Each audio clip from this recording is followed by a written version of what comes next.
Gilbere Forte, and right now I'm here with Network120. Philadelphia by way of Flint, Michigan, and Chicago.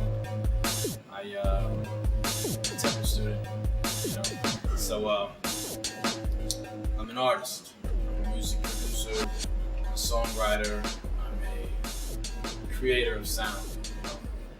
Anything that can evoke emotion. I represent hope. To me, it's the hope that everyone carries within themselves that they can't necessarily find or have the motivation to put out, into something that they believe in. So, if I can be the musical push for those individuals, that's what I want to be. Everything with me started with music probably around the time when, since the beginning, since I came out the womb.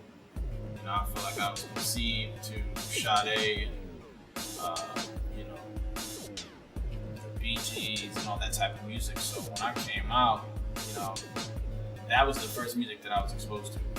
And, I really paid attention to the emotion that those artists put into their music and how they moved crowds and moved people. So I was always turned on by sound.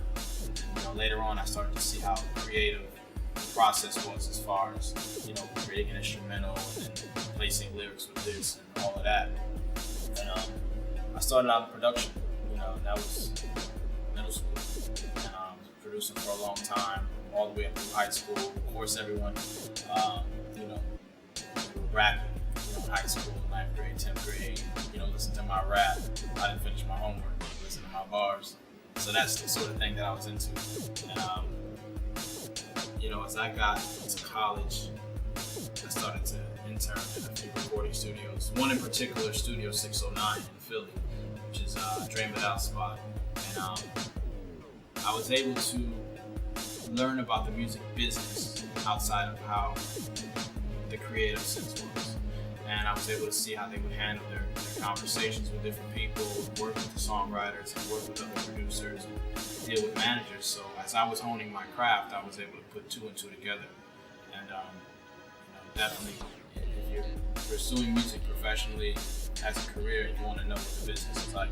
As I spent time at Temple producing, writing lyrics, and kind of songwriting to my own material, only because I couldn't find the proper artist to be able to paint the picture that I was trying to frame. So, and I took it upon myself to be like, I'm gonna start working on my own stuff as an artist. I think 87 Dreams was definitely the project to elevate my career.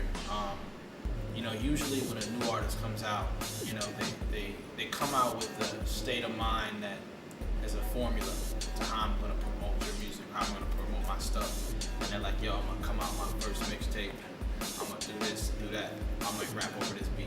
All of that was cool to me, but I felt like there was so much saturation with, the internet and just a bunch of people being artists themselves. I was like, let me try something just a little bit different. So I made sure every record was original.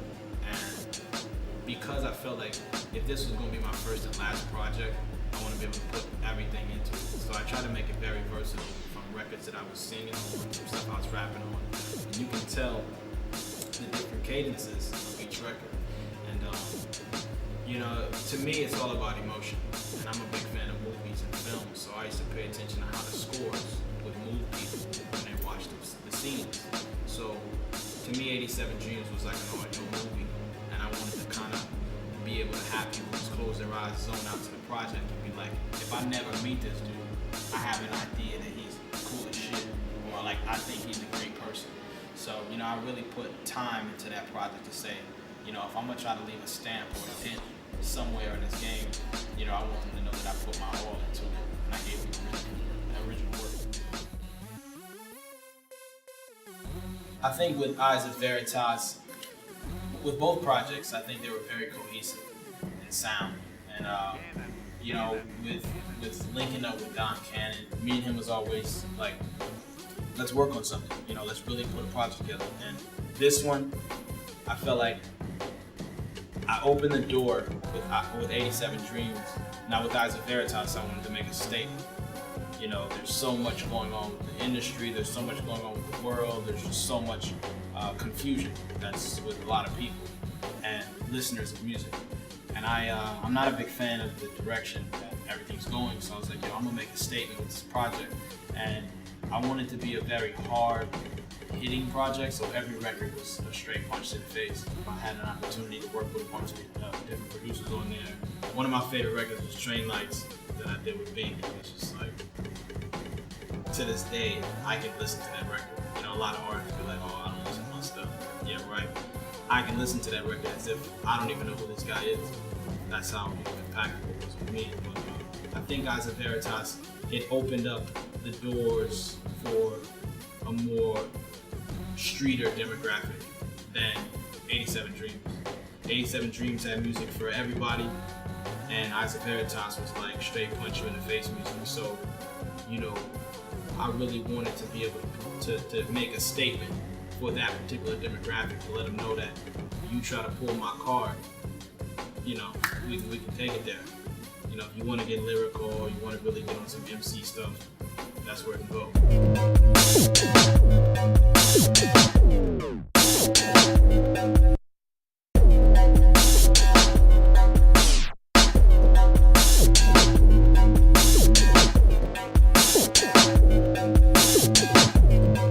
This is Gilbere Forte, and you're checking out Network120.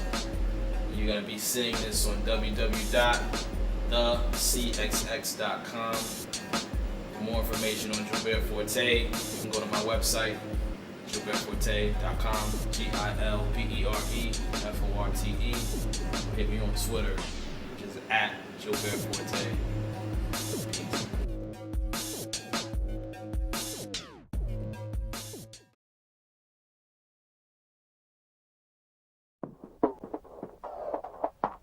Peace.